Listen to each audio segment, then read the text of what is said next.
Hello, 7th graders, and welcome to Lesson 5A on compound interest.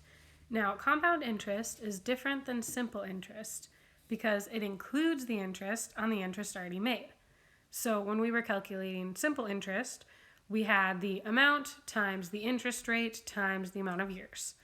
Now, we're going to have the rate to the power of the amount of years so that each year that initial amount is going to be increasing, and we're including the interest we already made.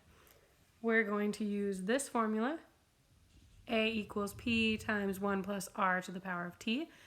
A stands for the final amount, which is normally what you're solving for. P stands for the principal amount, the amount you start with. R is the rate. Rate is normally given as a percent, so remember when you're calculating it to change that to a decimal. And then T stands for time. This is normally going to be in years. All right, so let's start with an example.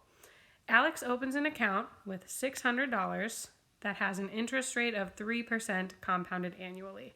What will the account balance be after 10 years?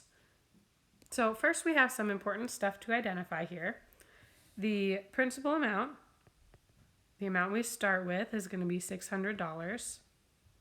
The interest rate, R, is 3%, and we need to convert that to a decimal, so it's 0.03.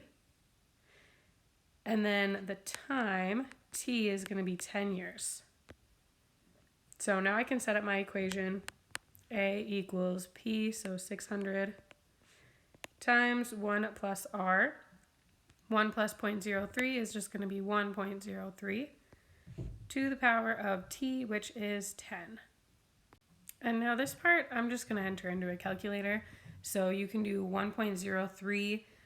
If you're using Safari, you're going to use a caret. If you're using the iPad calculator, you need to hit more functions. And if you're on an actual graphing calculator, there should be an exponent option to do 1.03 to the power of 10. I use Safari, so 1.03 caret 10. And there's an image of what that looks like. Then we multiply that number by 600, and we are going to get 806.349, or 806.35.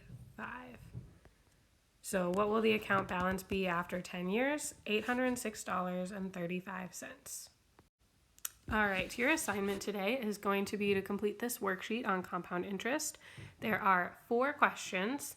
The last 2 have a couple parts to them though, so I want to walk you guys through them.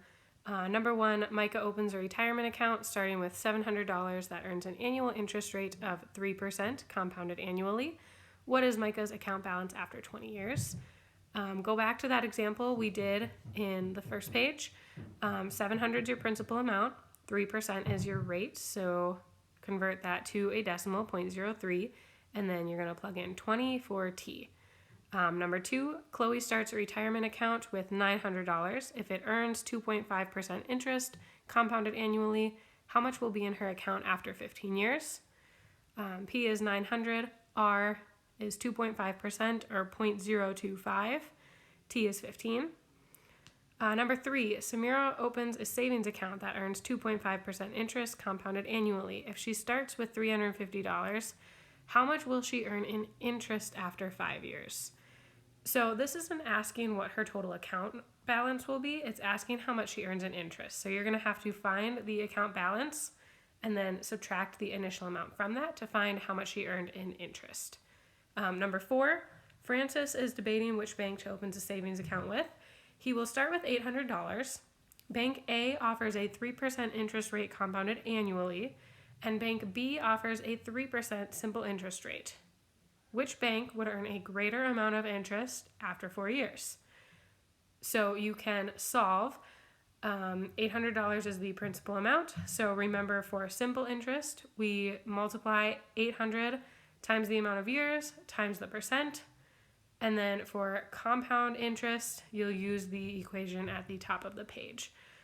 So you're going to find which amount or which bank has a greater amount after 4 years and answer that bank.